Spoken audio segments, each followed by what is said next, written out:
یہ ہم جو ہے نا صحیح حدیث سے پڑھنا ہے. اور یہ بات میں ایک اور بات آپ کو بتا دوں، یہ حدیث صحیح، ضعیف، معدل، مدلس، یہ جو حدیثوں کی قسمیں ہیں نا، یہ اس حوالے سے نہیں ہے کہ معاذ اللہ حضور کا فرمان کوئی ضعیف ہے یا حضور کا فرمان کوئی مسئلہ ہے، بلکہ یہ راویوں کی وجہ سے ہیں. کس کی وجہ سے؟ راویوں کی. آج لوگ کہتے ہیں نا بڑے مزے سے کہ یار دین ہر ایک سے لے لو. دین ہر ایک سے لیا نہیں جاتا. دین اسی سے لیا جاتا ہے کہ جو دین دینے والا ہو، دین ڈیلیور کرنے والا ہو، جو صحیح معنوں میں دیندار ہو. ہر ایرے غیرہ نتو گیرے سے نا دین نہیں لیا جاتا. ہاں ہمارے ہاں آج یہی ہو گیا کہ ہر ایرا غیرہ جو ہے چینلوں پہ آ کے ہمیں دین سکھانے لگ گیا، تو جس کی وجہ سے بگاڑ زیادہ پیدا ہو رہا ہے، اصلاح نہیں ہو رہا. دین اسی سے لیا جاتا ہے جو دین کا اہل رکھتا ہو، جو جس کے اندر دین کی اہلیت ہو. تو یہ حدیثوں کی صحیح ضعیف کی جو قسمیں ہیں، یہ اسی وجہ سے کہ حدیث سے لانے والے کون لوگ تھے. علماء نے دیکھا کہ اگر ایک کھڑے ہو کے پانی بھی پی رہے ہیں نا، ان سے بھی حدیث نہیں لی ہے. اس وجہ سے صحیح اور ضعیف کا جو ہے نا تناظر پیش کیا ہے.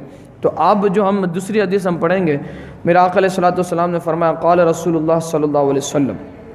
سارے مل کر پڑھیں. قال اللہ صلی اللہ علیہ وسلم، من خرج فی طلب العلم فہو فی سبیل اللہ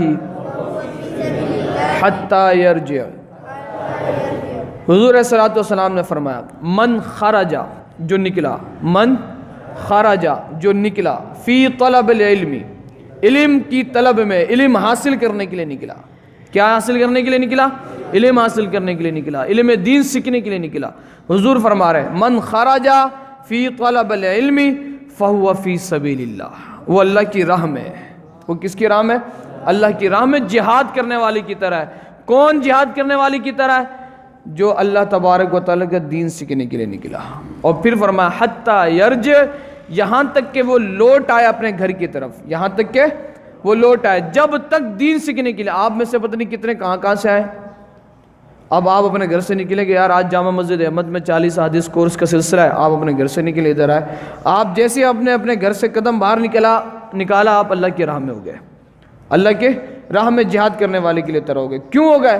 کیونکہ میرا آقا علیہ الصلوۃ والسلام فرما رہے ہیں، من خرج فی طلب العلم فہو فی سبیل اللہ حتی یرجع. کہ حضور فرماتے ہیں جو علم دین حاصل کرنے کے لیے اپنے گھر سے نکلا، وہ اللہ کی راہ میں جب تک وہ اپنے گھر واپس لوٹ نہیں آتا. طلب علم کی فضیلت دیکھیں کتنی ہے.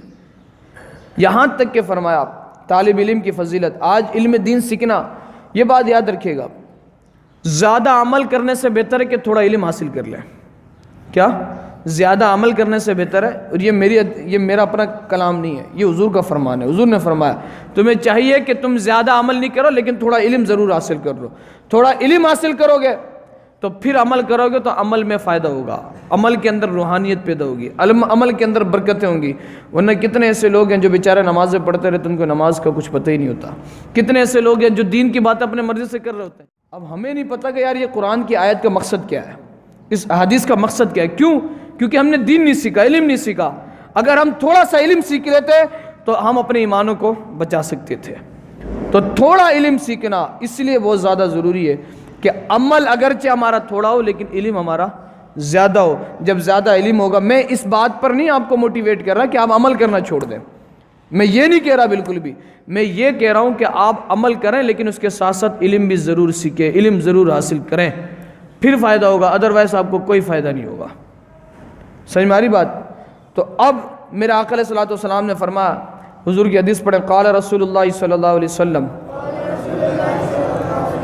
من خرج فی طلب العلم فہو فی سبیل اللہ حتی یرجع. قال رسول اللہ صلی اللہ علیہ وسلم، من خرج فی طلب العلم فہو فی سبیل اللہ حتی یرجع.